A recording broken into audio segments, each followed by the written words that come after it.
کلام مقدس نئے عہد نامہ میں سے پولس رسول کا رومیوں کے نام خط اور اس کا 7واں باب شادی کی مثال سے وضاحت۔ اے بھائیو، کیا تم نہیں جانتے، میں ان سے کہتا ہوں جو شریعت سے واقف ہیں، کہ جب تک آدمی جیتا ہے اسی وقت تک شریعت اس پر اختیار رکھتی ہے۔ چنانچہ جس عورت کا شوہر موجود ہے وہ شریعت کے موافق اپنے شوہر کی زندگی تک اس کے بند میں ہے، لیکن اگر شوہر مر گیا وہ شوہر کی شریعت سے چھوٹ گئی۔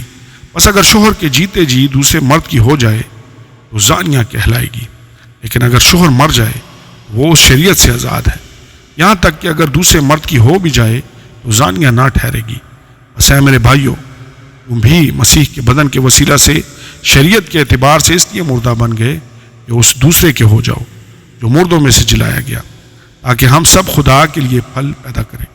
کیونکہ جب ہم جسمانی تھے تو گناہ کی رغبتیں جو شریعت کے باعث پیدا ہوتی تھی موت کا پھل پیدا کرنے کے لیے ہمارے اعضاء میں تاثیر کرتی تھی، لیکن جس چیز کی قید میں تھے اس کے اعتبار سے مر کر اب ہم شریعت سے ایسے چھوٹ گئے کہ روح کے نئے طور پر نہ کہ لفظوں کے پرانے طور پر خدمت کرتے ہیں۔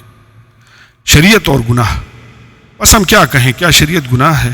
ہرگز نہیں، بلکہ بغیر شریعت کے میں گناہ کو نہ پہچانتا۔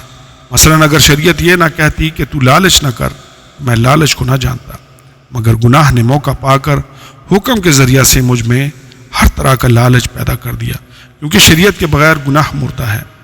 ایک زمانہ میں شریعت کے بغیر میں زندہ تھا، مگر جب حکم آیا تو گناہ زندہ ہو گیا اور میں مر گیا، اور جس حکم کا منشا زندگی تھا وہی میرے حق میں موت کا باعث بن گیا، کیونکہ گناہ نے موقع پا کر حکم کے ذریعہ سے مجھے بہکایا اور اسی کے ذریعہ سے مجھے مار بھی ڈالا۔ بس شریعت پاک ہے اور حکم بھی پاک اور راست اور اچھا ہے۔ بس جو چیز اچھی ہے کیا وہ میرے لیے موت ٹھہری؟ ہرگز نہیں، بلکہ گناہ نے اچھی چیز کے ذریعہ سے میرے لیے موت پیدا کر کے مجھے مار ڈالا، تاکہ اس کا گناہ ہونا ظاہر ہو اور حکم کے ذریعہ سے گناہ حد سے زیادہ مکروہ معلوم ہو۔ ہماری بات نہیں کشمکش، کیونکہ ہم جانتے ہیں کہ شریعت تو روحانی ہے، مگر میں جسمانی اور گناہ کے ہاتھ بکا ہوا ہوں، اور جو میں کرتا ہوں اس کو نہیں جانتا، کیونکہ جس کا میں ارادہ کرتا ہوں وہ نہیں کرتا، بلکہ جس سے مجھ کو نفرت ہے وہی کرتا ہوں۔ اور اگر میں اس پر عمل کرتا ہوں جس کا ارادہ نہیں کرتا، میں مانتا ہوں کہ شریعت خوب ہے۔ بس اس صورت میں اس کا کرنے والا میں نہ رہا، بلکہ گناہ ہے جو مجھ میں بسا ہوا ہے، کیونکہ میں جانتا ہوں کہ مجھ میں یعنی میرے جسم میں کوئی نیکی بسی ہوئی نہیں، البتہ ارادہ تو مجھ میں موجود ہے، مگر نیک کام مجھ سے بن نہیں پڑتے۔ چنانچہ جس نیکی کا ارادہ کرتا ہوں وہ تو نہیں کرتا، مگر جس بدی کا ارادہ نہیں کرتا اسے کر لیتا ہوں۔ بس اگر میں وہ کرتا ہوں جس کا ارادہ نہیں کرتا تو اس کا کرنے والا میں نہ رہا، بلکہ گناہ ہے جو مجھ میں بسا ہوا ہے۔